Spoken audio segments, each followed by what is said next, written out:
Hi everyone, welcome back to my channel and welcome to today's tutorial. And in today's tutorial we'll be learning how to make this beautiful two-piece outfit, a trouser that has a wrap and also a top with a balloon sleeve. And if this is something that you'd like to learn without wasting your time, let's just get right into the tutorial. So we'll start with our round time measurement divided by 2 with no allowance. That is what we are going to measure. After measuring that, at the end part, we're just going to mark 2 inches, which is going to serve as our folding allowance. And it is very compulsory to mark this before taking the length of your trouser, because sometimes we just forget and fold our trouser with the length as well. After that, we're just going to minus 2 to get the length on that M line, which is going to serve as our waistband, and we're going to mark. Mind you, I folded with my tie big upper tie measurement divided by 2. I did not add any allowance. After that, the next thing we're going to do is we're just going to take our hip measurement plus 2-inch sewing allowance, and after doing that we're just going to minus 2. Like I said, it's for the waistband to get our hip crotch line. So to get our crotch line, we're doing our hip measurement divided by 4 plus 1 inch. Then we're marking our exact crotch line. I did not add, I mean, our exact round tie measurement. I did not add anything to it. And then we're just going to make connecting from our waist to that crotch line, then come up by 1.5 and make a curve. So after making the curve, the next thing we're going to do is for me, I did minus 2 to get my upper knee measurement. You can as well get your exact knee measurement. That's if you want it to be grippy from the waist to the knee, but I didn't want it like that, so I marked my waist to upper knee. So for the crotch line, it's 15 inches, so I just reduced 1 inch on the nail, and I'm just going to reduce that to the hem of the trouser. So after doing that, the next thing, after marking at the hem of the trouser, the next thing I'm going to do is to connect from my crotch line, meeting with that upper nail, and then the other connections down to the hem line. But because this trouser isn't looking defined, the next thing I'm going to do for my upper nail part, I'm just going to minus 1 inch. That means my crotch is 15, my upper nail is 14, then every other part is 13. So it can be defined, so you can see what the trouser actually looks like now. So we're automatically done with cutting off the front, but before we cut out, we're just going to come down by 1 inch for our front slant, so it relaxes very well, it does not give any bulge. Then after doing that, around that waistline, I'm just going to come in by half inch. That means from waist I am left with only 1.5. So we're just going to mark our hip, and then we're just going to connect just like so. After that, we're done with the drafting of the front. We're just going to cut this. So like I said, nothing is added to the front, every allowance will be added to the back except the waist, which I added 2 inches to. Aside that, nothing is being added. And if you want yours to be tighter, you will as well take the round measurement all the way to the end, or wherever you want the tightness to stop. But I liked mine like this. So we're just going to open the side because we're dividing that into two as well. So we'll just cut this out, and then we'll go over for to cut out the back. So I'm folding on a new fabric again, just like so, and all we need to do is just to place the front on a new fabric, just as you see me doing, the sides meeting equally. And after that, for the crotch, I'm using 3 inches. Nothing was added to the front because this is supposed to be a tight pant and not a free one. So after marking the 3 inches around the waist, I came out by 1.5, and then I'm going to connect to the waist 1.5, so it accommodates the butt and gets eye properly. Then for the crotch, I'm just going to come out by 1.5 inches as well. So we're just going to mark that just like so, as you see me doing. And when you're connecting the crotch for the back, you will not make it deep. Like I think mine is even deep, or it actually came out well, so you won't make it that deep. Then after that, remember we've not added allowance to this, so we're just going to add 2 inches. Our crotch is 3 inches because we didn't add anything to the front. We didn't add to the front because this is a tight pant. When you're making a free pant, you can as well add crotch for the front and for the back so it does not get tight. But when you're making a tight pant, something that will be grippy around, your upper thigh region, you add only for the back. So we're just going to connect just like so. And after connecting, the next thing, we're just going to cut this out just like so. So we're just going to cut this out just as you see me doing, just like so, and we're done with the drafting of both the front and also the back. So after doing this, so we're just still going to open the side. Remember, like the side for the front, we actually came in by 5 inch. I did the same thing for the back. So we're just going to open that and extend, that end part which I marked so I'll know what I am working with, and then we're just going to notch just like so. So we're done with the trouser. Now we'll go over to the top. So we're just going to fold with our upper bust, the bigger part of our upper bodies, which is our bust measurement, divided by 4, whatever we have, plus our allowance. And because this is an off shoulder, we're minusing 5 to get the length of our top or our blouse plus 2 inches. So we're just going to mark that just as you see me doing. So after doing that, the next thing we're going to do, we're just going to connect, and then I'm going to take this out so we know exactly what we are working with. So we're just going to cut this out just like so. Then this is what we have. So the next thing we're going to do is, because this is an off shoulder, we're just going to mark our neck width. So mine is 12 inches divided by 2, that is 6 inches. That's what we're going to mark. So you're taking this measurement on your chest. So your chest, width, like how wide you want it to be open. And then we're minusing 5 to get the neck depth. And my neck depth is 7.5. It's actually 8 inches. So when I fold, it's going to be 8. And then we're just going to mark our armhole as well. But whatever you're marking, you're doing -5 because this is an off shoulder. And then we're just going to connect just like so. So I'm just going to make the ample curve and also the neck curve. After that, we're just going to -5 again to get our waistline. Then we'll take our waist measurement divided by 4 plus the allowance which we are working with.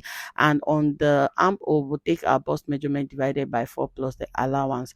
And then on the M line, we're just going to take our lower waist measurement divided by 4 plus 2 inches, or the allowance which you work with, and then we cut out. We are done with the drafting of the front. So this does not have a dart, so we take this out. So after doing that, we're just going to fold on another fabric again. So this is for the back. Now for this back, all we're doing for the back is we are just adding zipper to this. So if you want your back, to be like 1 inch lower than your front, it's completely okay. But I think having same neck depth works very well, because that is what I actually worked with at this point.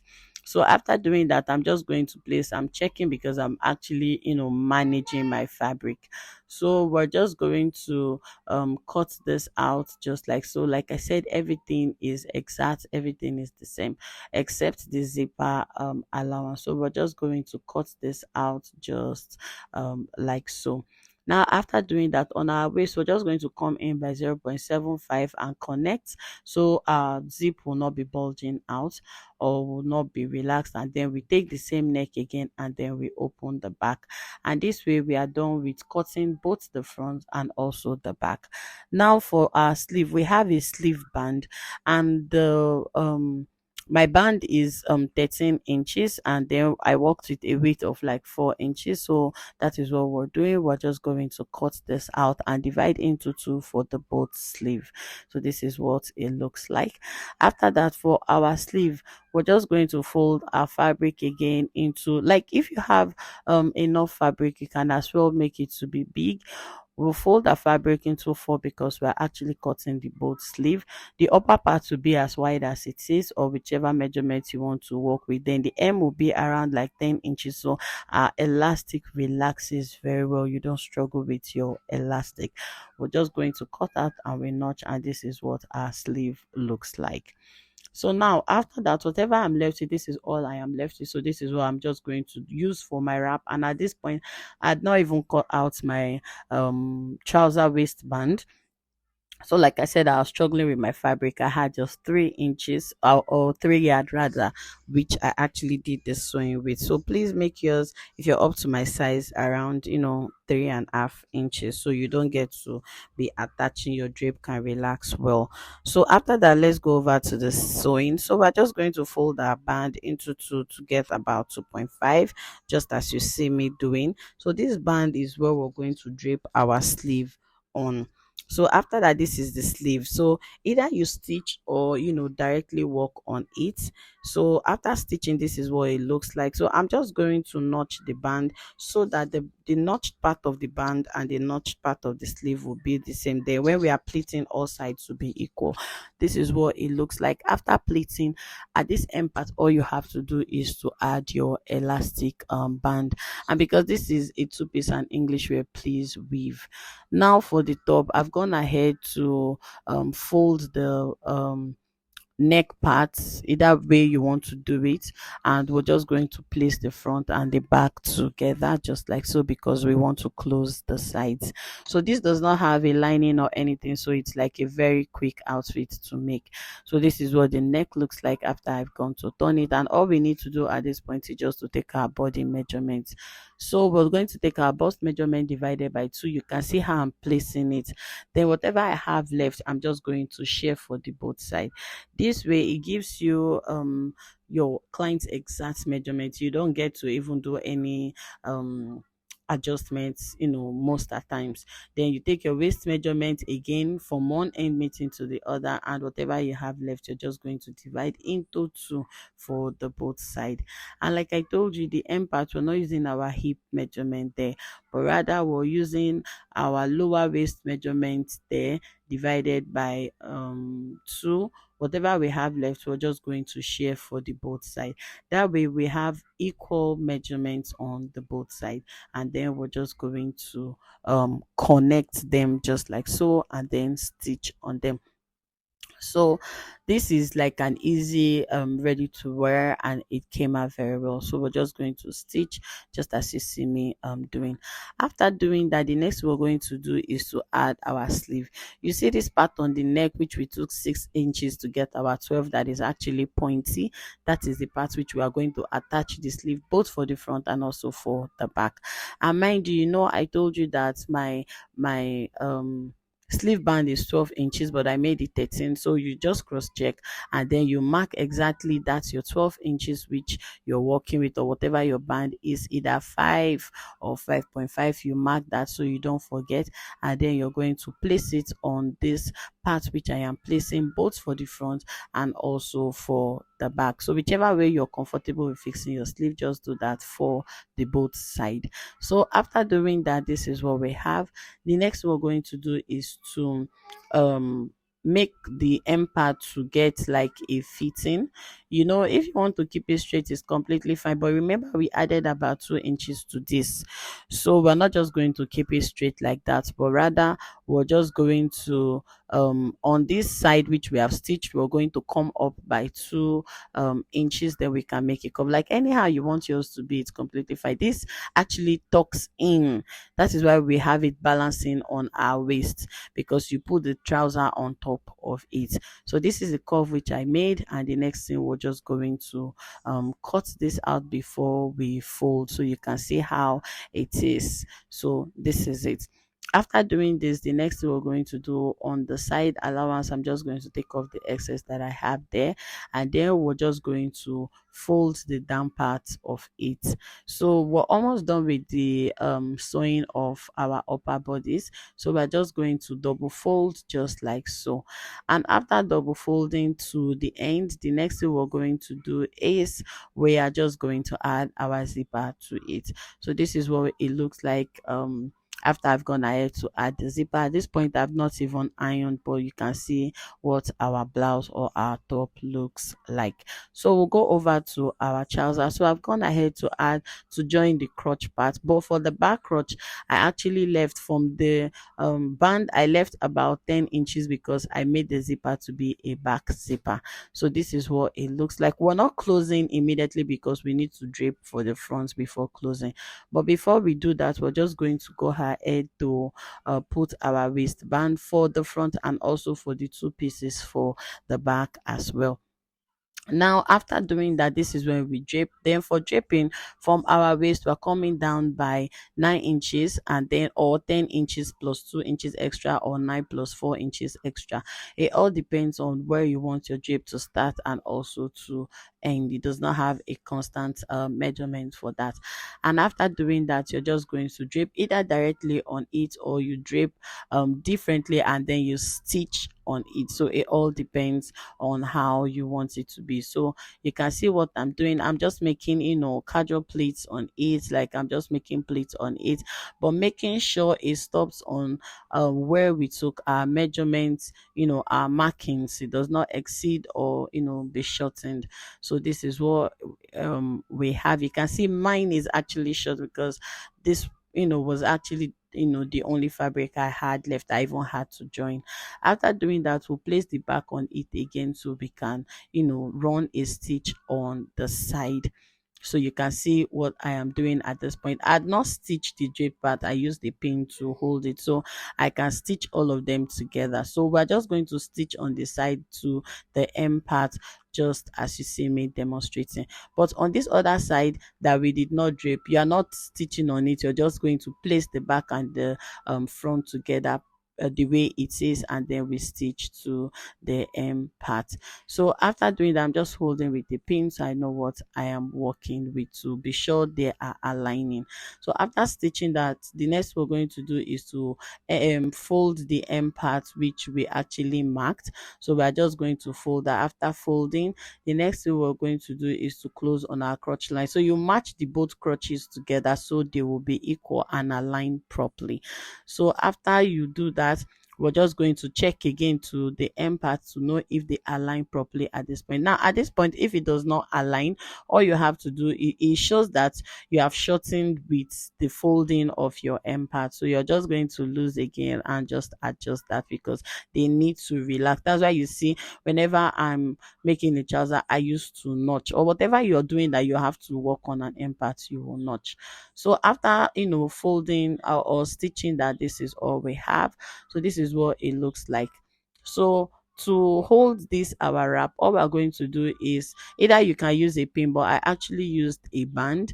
So a tiny band which we're just going to stitch on our trouser, which looks like a belt guide. Yes, so we're just going to place this just as you see me doing. So this part I pinned like this, so you are going to run a stitch, and also you also take it down again and run another stitch again on it. This way the wrap relaxes easily inside of it, and it enables you to make other adjustments. So after doing that, all we need to do now is to add our zipper, and we are done with this tutorial. So this is what it looks like on me. This like I actually wore this immediately I made it, so you can see that my draping isn't that long. So make sure your fabric is enough, and you can see how beautiful it's looking on me. So if you have stayed to this end or to this point of this tutorial, thank you very much. Please subscribe to my channel, turn on your notification, because amazing tutorials will be dropping on this channel. For now, bye. I'll see you in my next tutorial.